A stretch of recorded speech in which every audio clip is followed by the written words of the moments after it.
Kita awali dari beberapa gangguan jiwa. Yang pertama, biar tidak lupa, kita awali dari gangguan jiwa karena humor-humor tadi, cairan-cairan tadi tidak seimbang. Jangan lupa, seorang sanguinis yang tadi dominan darahnya, itu kalau ekstrim bisa memunculkan pribadi yang hiperaktif, impulsif, dan mania. Jadi wajar saja ada orang ekstrovert, tapi kalau bablas tidak terkendali, ini kan dominan darah yang sifatnya panas tadi, dia akan hiperimpulsif, ngamuan, mania. Makanya dalam bahasa Indonesia kan ada istilah darah muda, darah panas. Itu sebenarnya arahnya ke sini. Karena memang aspek darah itu unsur panas. Jadi kalau kalian merasa, Pak saya kok ngamuan ya Pak, saya kok tidak bisa diam ya Pak saya, ya harus hati-hati, harus siap-siap untuk ngerem. Karena kalau tidak, ya ketemunya itu hiperaktif, impulsif, dan mania. Sementara yang flegmatis tadi yang cenderung tenang, cenderung tidak mudah terpengaruh, dominasinya yang lendir tadi, yang paling bawah, balhom, itu dalam bentuk ekstrim akan melahirkan orang yang apatis, cuek, lamban. Jadi disuruh ngapa-ngapa nanti saja, besok saja. Itu kalau dalam bentuk ekstrimnya ya masalah, jadi orang apatis. Apatis itu sudah tidak percaya lagi apa-apa, sudah cuek total pokoknya. Nah ini kalau dominan terlalu besar aspek flegmatisnya. Kemudian kalau yang terlalu dominan kolerisnya, yang tadi leader tadi, seorang yang ingin dominan tadi, pada akhirnya dalam bentuk ekstrim yang mulai ada disorder, gangguan jiwa, itu biasanya muncul dalam bentuk agresif, antisosial, dan narsis. Jadi orang narsis itu kan ingin tampil terus, ingin dia disebut unggul terus, disebut baik terus. Ada enggak di sini yang tiap hari posting selfie-annya, sedang ngapain, sedang apa, sampai temenmu bosen nge-like, bosen jempoli. Jadi kamu khawatir hilang, kamu ada FOMO-nya terus tiap hari tampil. Hati-hati jatuh pada narcissistic disorder. Justru kamu jadinya tidak menikmati hidup. Kamu hidup mengandalkan pengakuan orang, pujian orang. Ini juga masalah. Makanya hati-hati. Apalagi ada ciri antisosial. Karena tadi orang koleris itu kekurangannya kan sering daya empatiknya rendah. Jadi dia pinginnya maju, pingin sukses. Lupa bahwa orang lain mungkin ada situasi-situasi khusus yang tidak sama dengan dirinya. Kemudian kalau yang melankolis, yang dominasi empedu hitam tadi, bentuk ekstrimnya adalah putus asa, cemas, pesimis, overthinking. Nah, dari gangguan-gangguan ini, semoga teman-teman tidak ada yang merasa ngalami. Kalau ada, ya berarti gangguan jiwa. Ini bentuknya agak ekstrim, tidak apa-apa teman-teman, sekali-sekali kalau memang merasa terganggu dengan ini, datang saja ke psikolog, psikiater. Tidak apa-apa, itu bukan aib, ya sama kayak sakit fisik kita nyari dokter, ya sakit mental juga kita cari ahlinya. Kalau memang sedang gelisah. Kalau sarannya Ibnu Sina apa? Kalau penyakit akibat ketidakseimbangan cairan ini, yang pertama perhatikan dietnya. Apa yang harus dimakan, apa yang jangan dimakan. Nanti ada makanan yang sifatnya panas, dingin, lembab, kering. Nah, itu untuk menyeimbangkan tadi yang dominan apa berarti kurang apa.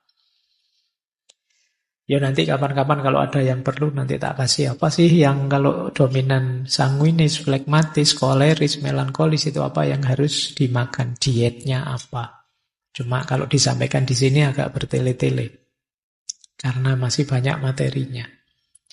Kemudian yang kedua gaya hidup olahraga. Cukup istirahat, cukup.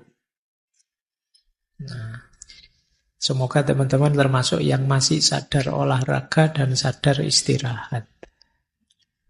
Kalau olahraga mungkin masih banyak yang suka. Saya olahraga tiap hari Pak, kalau ada siaran langsung sepak bola mesti nonton. Itu namanya bukan olahraga, nonton olahraga. Biasanya yang malas olahraga itu kalau ditanya, "Mbok kamu olahraga?" Ya sudah, di kampus itu lantai 4 tiap hari saya naik, saya turun, kan itu olahraganya. Mesti gitu kan. Itu alasannya orang malas olahraga itu. Baik, ya kalian tetap harus ada olahraganya, ada istirahat. Istirahat juga penting. Semoga di sini tidak banyak yang suka melekan. Ya begadang itu boleh saja, tapi jangan sering-sering. Kalau bisa ya tidak pakai begadang lah, kalau tidak terpaksa. Ya kalau yang usia-usia kalian biasanya kan begadangnya kalau sekarang ngafe ya, ngopi, atau nonton siaran olahraga, nonton sepak bola gitu ya. Ya tidak apa-apa, cuma jangan sering-sering, nanti ada efeknya pasti. Gaya hidupmu yang tidak sehat mesti ada efeknya. Kemudian emosi.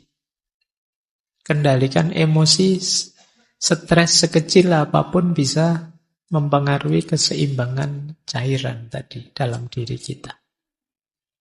Dan yang keempat tentu saja nanti ya kalau memang bermasalah ada obatnya, ada herbalnya, termasuk terapi-terapinya.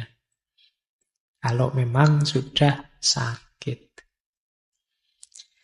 Baik, ini yang berhubungan dengan cairan tubuh atau humor.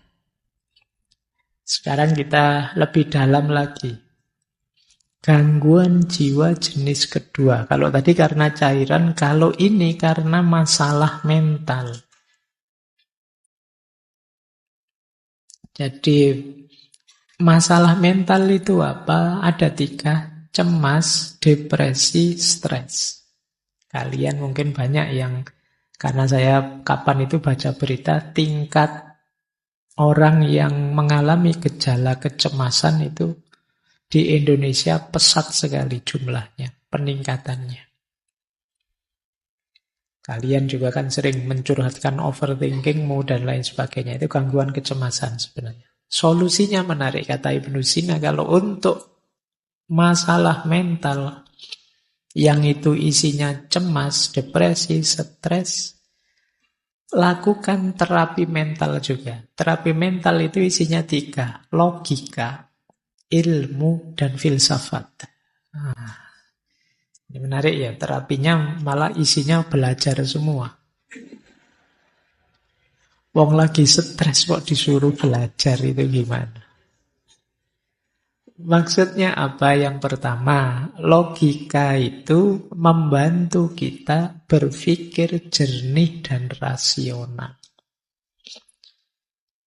Misalnya kita cemas, kadang-kadang kecemasan kita itu tidak beralasan.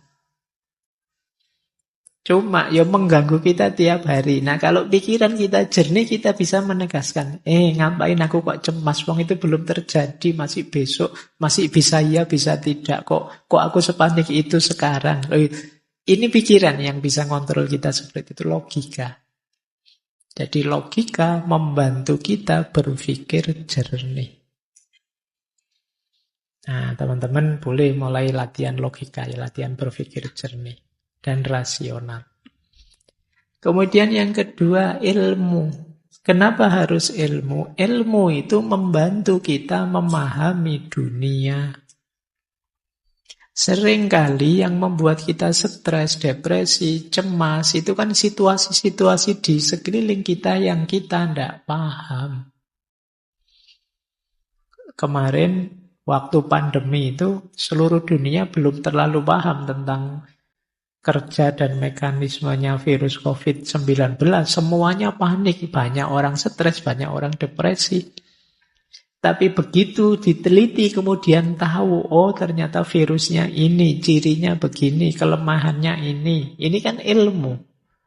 Begitu ngerti ilmunya kita tenang sudah. Banyak kecemasan-kecemasan kita karena kita belum tahu. Jangankan yang besar-besar, belum tahu yang kecil-kecil saja kan juga. Mungkin yang belum pernah ngaji ke sini misalnya membayangkan nanti ngaji di sana kayak gimana ya. Ada absennya ndak ya? Boleh ndak ya saya? Jadi kan pikiranmu kan macam-macam. Tapi begitu ke sini sekarang kamu ngerti ilmunya.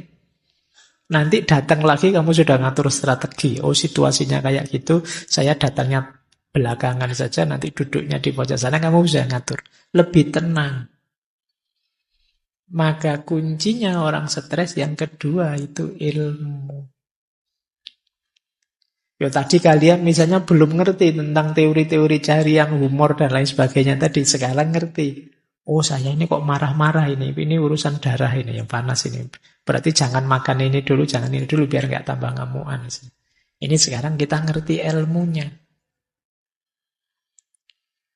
Yang ketiga filsafat.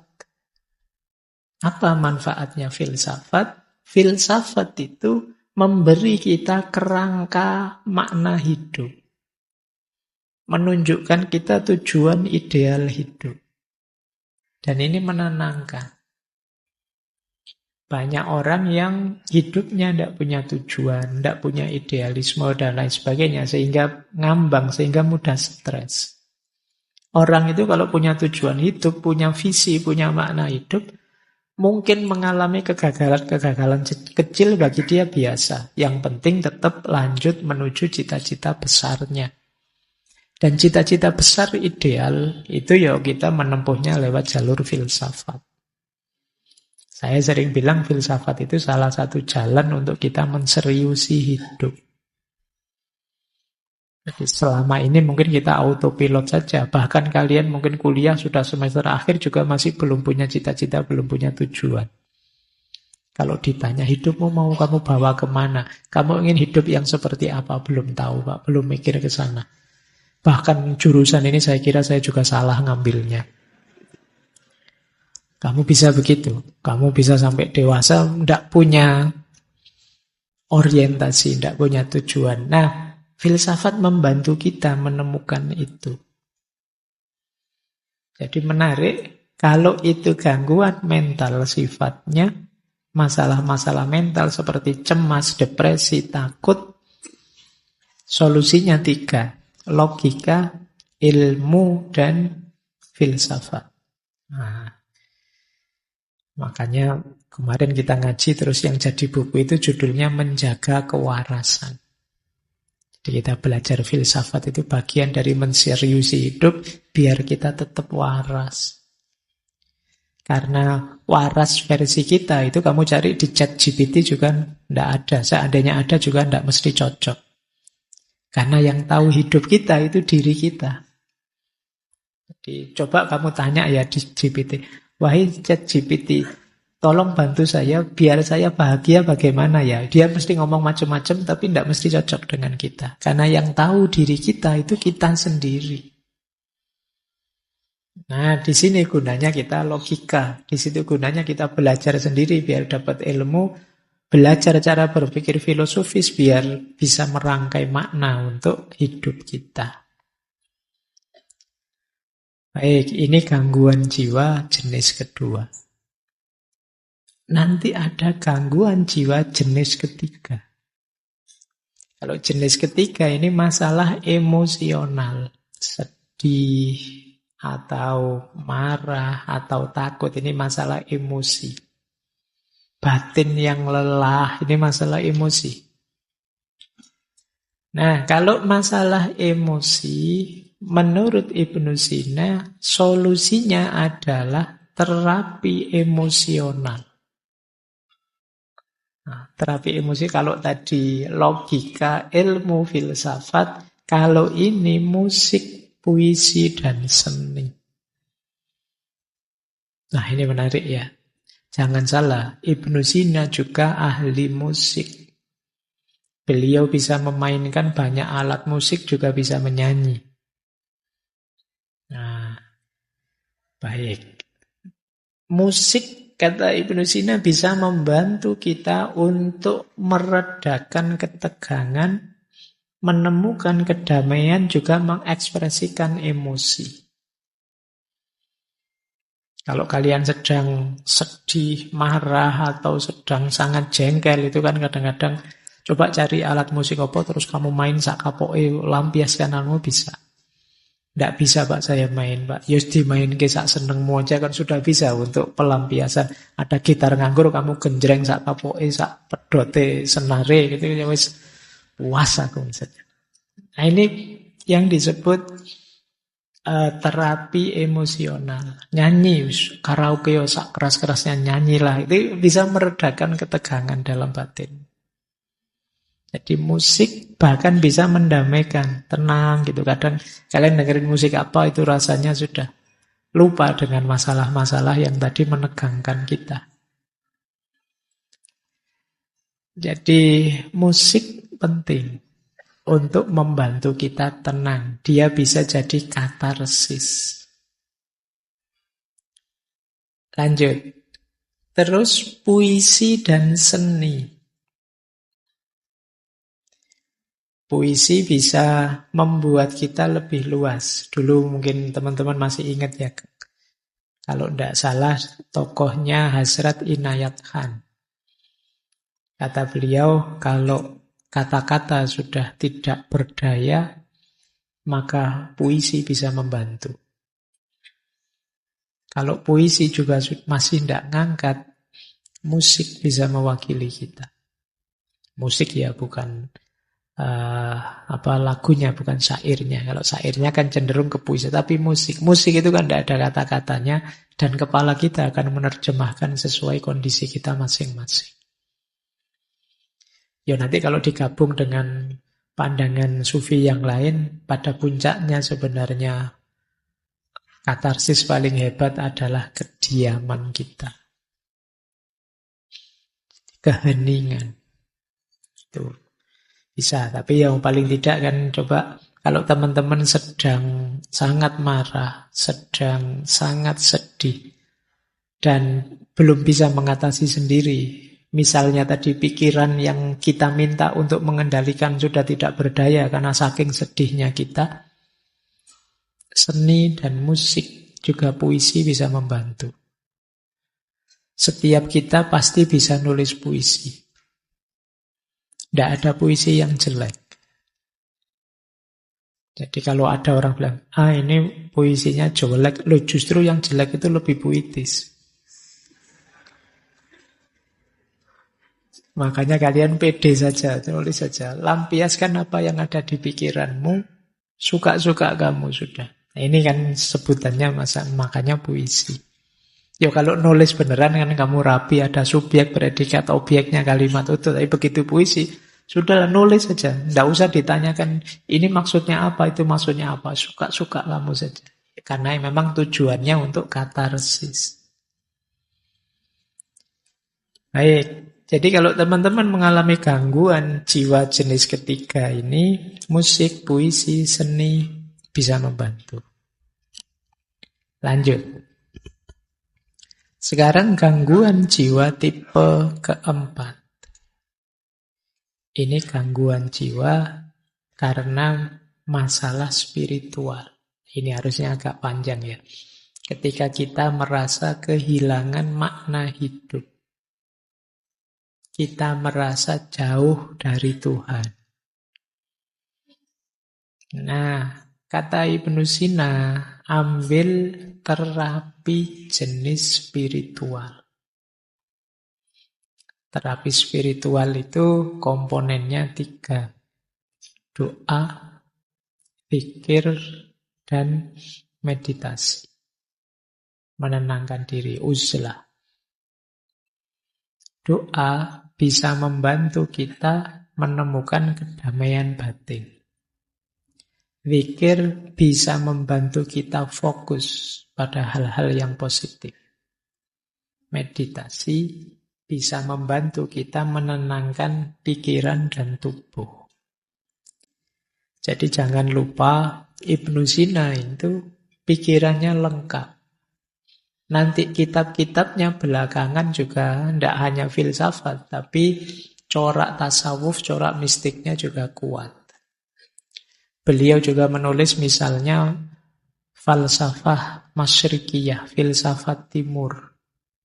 Beliau juga punya cerita-cerita seperti Hai bin Yaqdhan. Hai bin Yaqdhan itu yang lebih nulis cerita itu dulu ya Ibnu Sina, meskipun nanti nama tokohnya diambil oleh Ibnu Tufel untuk menulis cerita yang sama tapi dengan plot yang berbeda. Ada banyak cerita-cerita spiritual yang ditulis oleh Ibnu Sina karena beliau juga concern dengan masalah-masalah spiritual. Bahkan di falsafah masyrik itu ya beliau melihat bahwa manusia itu ada secara spiritual, ada tipe abid, ada tipe zahid, ada tipe arif. Abid itu orang yang menghidupkan spiritualitasnya lewat jalur ibadah. Rajin sholat, rajin puasa, sedekah, dan lain sebagainya. Ini tipe abid. Ada tipe zahid. Tipe zahid itu seperti para sufi yang melakukan uzlah, takholak bi ahlakillah, dan lain sebagainya. Ini tipe zahid. Menjauh dari godaan dunia, keramaian dunia, memantapkan diri hanya menuju Allah saja. Ini namanya tipe zahid. Kemudian yang terakhir tipe arif. Tipe arif itu orang yang sudah mengalami pencerahan. Orang yang sudah kasyaf, sudah ma'rifat, sudah ngerti hakikat segala sesuatu. Ini tipe arif. Ada abid, ada zahid, ada arif. Kalau kalian tipe apa? Abid kah? Sholatnya masih bolong-bolong, Pak. Tidak berani bilang abid. Zahid, apalagi, Pak. Arif, sangsoyo. Tapi ini jalur-jalur untuk menghidupkan spiritualitas kita. Nanti orang yang menempuh jalur ini ingin menghidupkan spiritual, namanya adalah murid. Murid itu ya secara letterlek kan orang yang menginginkan. Tentu saja murid nanti dituntun oleh mursyid. Orang yang menuntun, menunjukkan.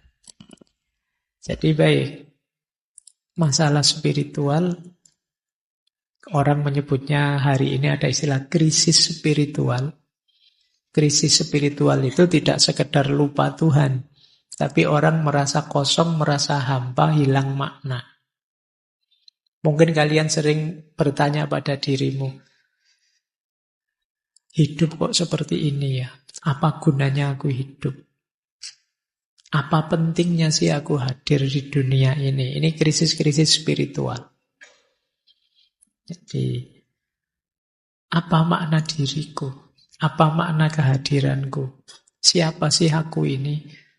Aku dulu tidak minta, kok dihadirkan sekarang. Kalau kalian lelah dengan hidupmu sampai selevel itu, kalian sedang mengalami krisis spiritual.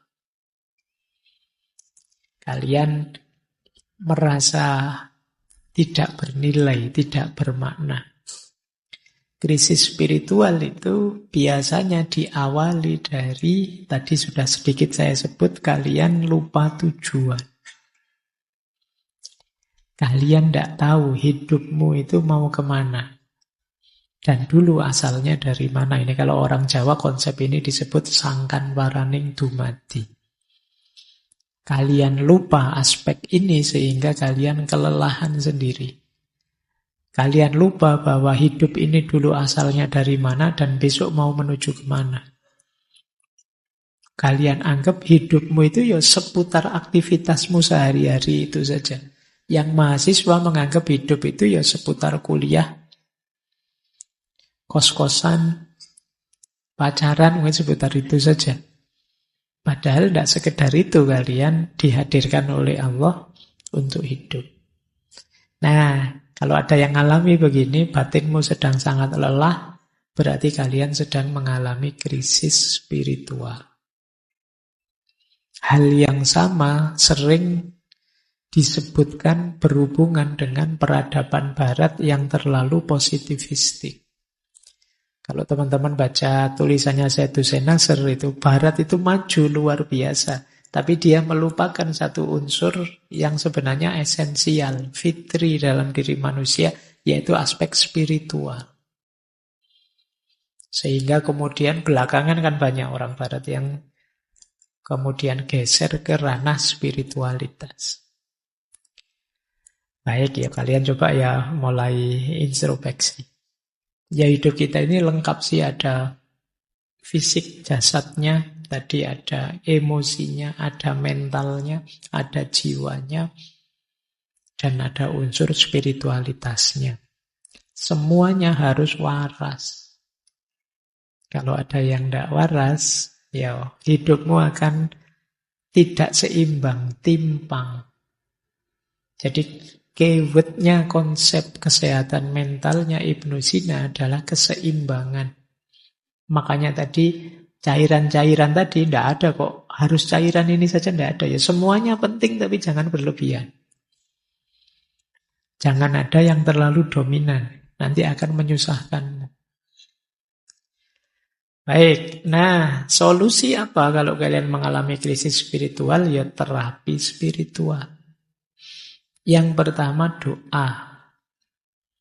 Doa itu tidak sekedar minta pada Tuhan, tapi juga kesadaran kita bahwa kita itu lemah. Ada banyak hal yang kita tidak mampu, maka kita perlu intervensi, perlu Tuhan membantu kita. Jadi, dan bukan masalah dikabulkan atau tidak dikabulkan kalau dalam konteks ini, tapi kesadaran kita bahwa Tuhan selalu ada, selalu hadir, dekat dengan kita, itu sudah membuat kita nyaman.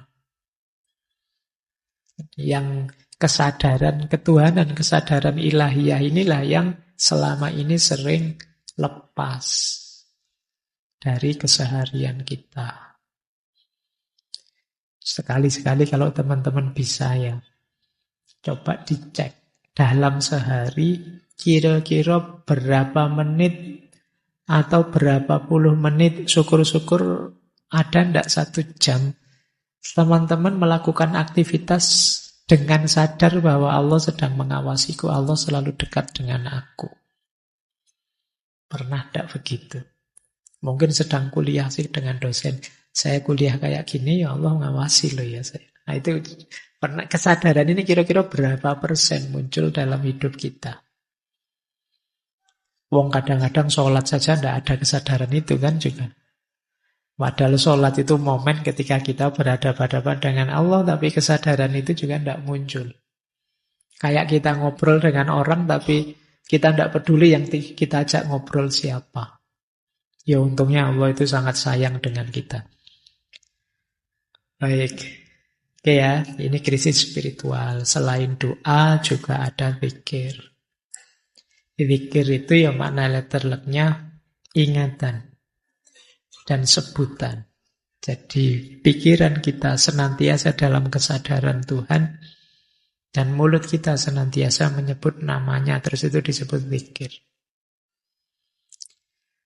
Meditasi ya aktivitas menenangkan diri. Kalau dalam Islam ada istilah iktikaf, berhenti sejenak, ada istilah muhasabah, ada istilah tafakur, itu setara dengan itu. Menghidupkan mindfulness dulu pernah kita bahas. Jadi ini krisis spiritual. Krisis spiritual ini gejalanya paling samar. Kalau krisis sebelumnya teman-teman stres, teman-teman depresi, teman-teman marah, itu kan kelihatan. Tapi begitu krisis spiritual tidak kelihatan. Hanya kita yang tahu karena berhubungan dengan dimensi batin kita yang agak dalam. Mungkin kelihatan orangnya sabar, tidak stres, nyaman, bisa menikmati hidup, tapi sebenarnya dia merasa hampa. Merasa dirinya kosong. Nah, itu bisa saja begitu. Makanya ini teman-teman harus lebih dalam melihat dirinya untuk melihat kalau ada masalah-masalah spiritual. Terima kasih sudah menyimak. Semoga channel Mengaji Hening bersama Dr. Fahrudin Faiz selalu bisa memberikan ilmu, motivasi, dan kebermanfaatan. Salam sehat dan bahagia.